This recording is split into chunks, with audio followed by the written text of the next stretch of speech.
is being investigated for perjury.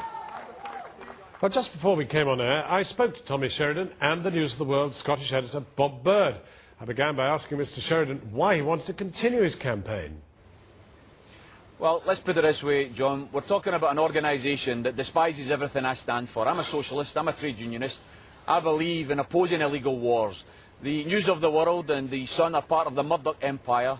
They despise trade unionists and socialists. That's why they're attacking me. This is part and parcel of a political assault. And when big bullies like the News of the World come after you, you have to stand and fight. We proved they were liars in court when we won our 5-week court case 2 months ago, but we're going to have to prove that they're liars again. Right, well, Bob Bird, he says the paper is lying and that you're big bullies.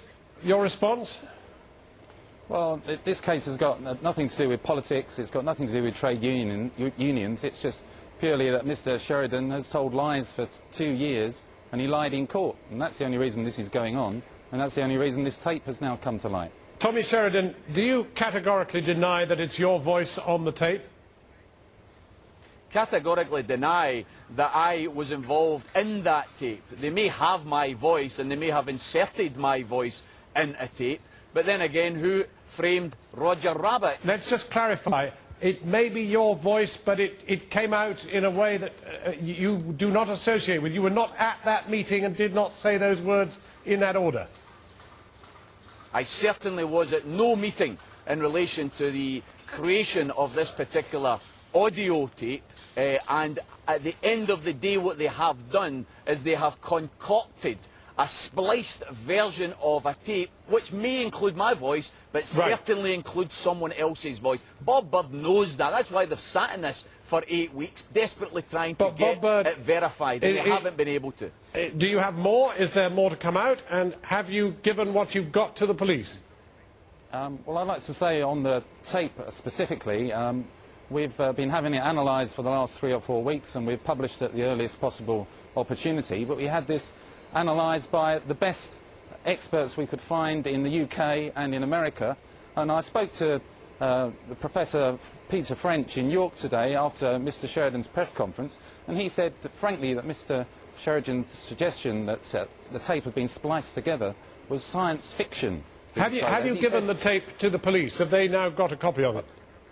We are going to see the police on Thursday. We arranged, we wrote to them last week to say that we wanted to hold a meeting to discuss all the evidence we had, and that has now been set. You don't need to write to them, Bob, just give them it. Yeah, no, we'll quite happily give it to them, because science and technology will prove that you've been lying.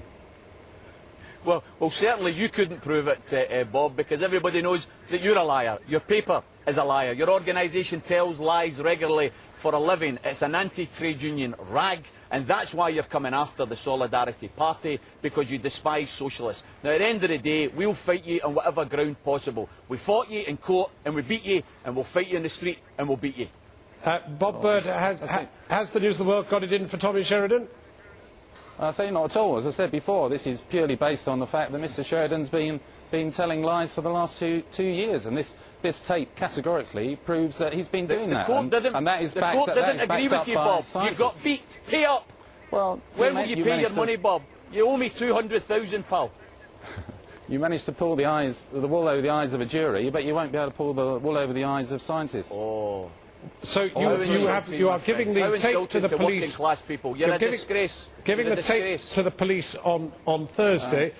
Next Sunday, is there any real proof?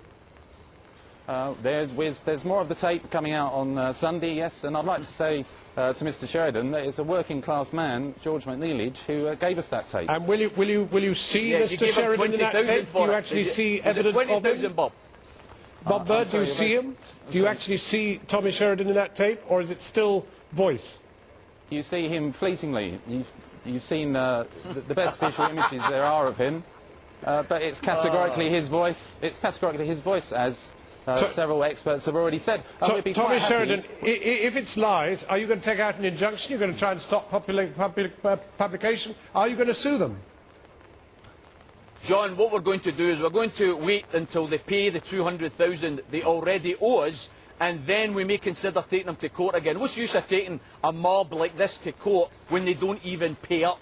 We've got a situation here where Mr Bird is a proven liar, his paper is a proven liar, and all they're trying to do is destroy us politically. But we've got news for them. They won't destroy me politically, and they won't destroy me personally. Are you going to pay up?